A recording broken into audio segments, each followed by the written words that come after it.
Hi guys, ఈరోజు మనం సింపుల్గా వంకాయ మసాలా ఎలా చేసుకోవాలో చూసుకుందాం. ఫస్ట్ పొయ్యి వెలిగించి కడాయి పెట్టి అందులో పల్లీలు, నువ్వులు, ధనియాలు, 2-3 క్యాషెస్ వేసి బాగా వేయించుకోవాలి.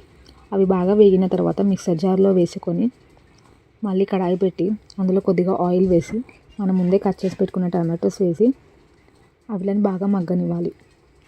టమాటోస్ మగ్గిన తర్వాత మిక్సర్ జార్లో వేసుకొని పొయ్యి వెలిగించి కడాయి పెట్టి అందులో తగినంత ఆయిల్ వేసి మనం ముందే కట్ చేసి పెట్టుకున్న వంకాయలను వేసి మూత పెట్టి 5 మినిట్స్ లో ఫ్లేమ్లో వేయించుకోవాలి.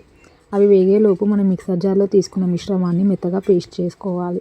పేస్ట్ చేసుకున్న మిశ్రమాన్ని వంకాయల్లో వేసి రుచికి సరిపోయేంత పసుపు, ఉప్పు, కారం, కొద్దిగా గరం మసాలా, కొద్దిగా చికెన్ మసాలా వేసుకొని కస్తూరి మేతి వేసి మూత పెట్టి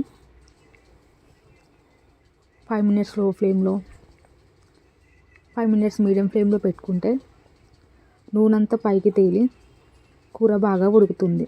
సింపుల్గా వంకాయ మసాలా ఇలా చేసుకోండి.